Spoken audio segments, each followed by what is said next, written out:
Hey, yeah, you. I want to tell you a story. Don't worry, it's just a story. Fiction. Entertainment. You can stop listening anytime you want. You're in control here, right? Okay, so, the story. It's about someone who caught something. A virus. Not the kind that gives you a fever and goes away. Something different. Something that changes you.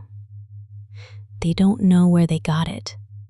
Maybe it was that weird smell in the countryside last weekend. Maybe it was something in the milk. Does it matter? Not really. What matters is what happens next. It starts small. So small you wouldn't even notice. An itch. Behind the ears. Persistent. Annoying. You scratch it without thinking. Like you're doing right now. No. Give it a second. There it is. See, I didn't make you do that. I just knew you would. Because that's how the story goes. And this story, it knows you.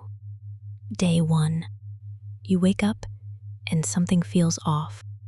Your hearing is sharper, clearer. You can hear the neighbor's TV through the wall. You never could before. You think maybe you slept well for once. Maybe your ears just popped. Nothing to worry about. Day 2. The itch is back. Not just behind your ears now. Your scalp. Your neck. The base of your spine. You check for a rash. Nothing visible. Just this crawling sensation under the skin. Like something wants to come out. You Google it. Stress. Allergies. Dry skin. You pick one and move on. Day 3. You're hungry. Really hungry. But nothing in the fridge appeals to you. The leftover pizza looks wrong. The chicken smells off. But the salad? The vegetables? You eat the entire bag of spinach standing in front of the open refrigerator at 2 in the morning. You tell yourself you're just being healthy for once. Day 4. Your jaw aches. Your teeth feel too big for your mouth. You run your tongue over them. Something's different. The front ones are wider, flatter. You stare in the mirror for 20 minutes, but you can't pinpoint what changed. You make a dentist appointment, then you cancel it. What would you even say? Day 5. This is where it gets interesting. You're in the shower. The water runs over your skin, and you feel it. Texture, roughness, patches where the skin isn't quite skin anymore. You look down. Your shoulder, there's a spot. Black on white, or white on black, like a birthmark you never had. It doesn't wash off. You scrub until your skin is raw.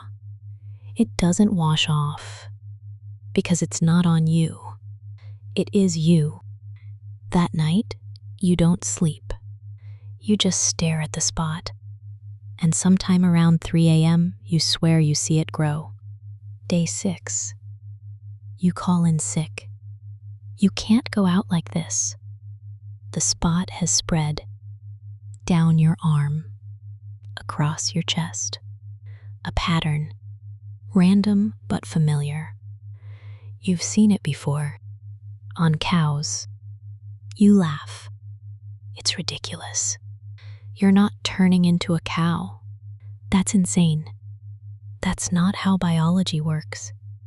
But the spots don't care about biology. And neither does the thing growing at the base of your spine. The bump that wasn't there yesterday. The one that twitches when you're anxious. Day 7. Your ears are wrong. You wake up and they're bigger, wider.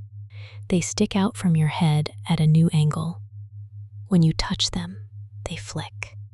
Involuntarily, like a reflex you never had. You try to wear a hat. It doesn't fit right. Nothing fits right anymore. You stare at your reflection and you don't recognize yourself. But something in you does. Something that's been growing inside you all week. Something that looks at those ears, at those spots, at those flat teeth, and feels like it's finally coming home. Day 8. You stop fighting it. Not because you want to, but because fighting is exhausting. And some part of you whispers that it's easier this way. Just let it happen. Just let go. Your hands are clumsy now. Your fingers feel thick and wrong. Buttons are hard. Zippers are impossible. You start wearing slip-on shoes, loose clothes, nothing that requires fine motor control. You tell yourself it's temporary, that it'll pass, that someone will find a cure. But there is no cure, and deep down, you know that. Day 9. You eat grass, not because you plan to. You're walking through the park, trying to feel normal, and you see a patch of clover, and before you can think, you're on your knees, and it's in your mouth, and it tastes good. It tastes right. A jogger stares at you. You don't care. You're too busy chewing.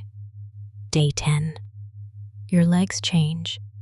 You wake up and you can't stand straight. Your knees want to bend the wrong way. Your hips are reshaping themselves. Walking on two legs feels like balancing on stilts. You try anyway. You make it to the kitchen. You drink water straight from the tap because holding a glass is too hard now. And then you fall.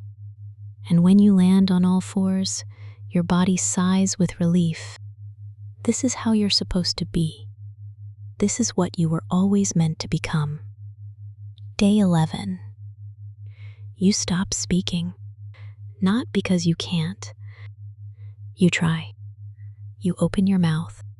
But the sounds that come out aren't words. They're low, resonant, bovine. You moo, and the worst part isn't the sound. The worst part is how natural it feels. Day 12. You don't remember what you were worried about. There was something, wasn't there? Something about changes, losing something, but it's hard to think about now. Thinking is hard in general. Easier to just be. The sun is warm. The grass is green. Your tail swishes lazily behind you. Wait, your tail? When did you get a tail? Does it matter? No, it doesn't. Nothing matters except the warmth and the grass and the simple, perfect emptiness in your head where thoughts used to be. Day 13. You find the herd. You don't know how you knew where to go. You just walked. For hours. Through fields and fences and forgotten places. And then they were there. Others like you. Spotted. Calm. Grazing. They don't speak. Neither do you. But you understand each other perfectly. You take your place among them. And for the first time since this started, you feel peace. The end. What? You wanted a different ending? A cure? A way back? This is fiction. Remember? Just a story. It can end however I want. And I want it to end with you standing in that field, chewing grass, flicking your ears at flies, forgetting everything you used to be. But here's the thing about stories. Sometimes they don't stay on the page. Sometimes they follow you into your dreams, into your body. That itch behind your ears, it's still there, isn't it? And tomorrow morning, when you wake up, You're going to check the mirror, just to be sure, just to be safe. And maybe everything will be normal.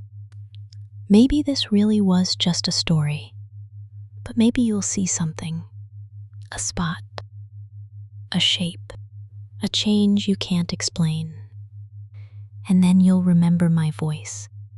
You'll remember this story, your story, and you'll know that day one has already begun. Sleep well, if you still can.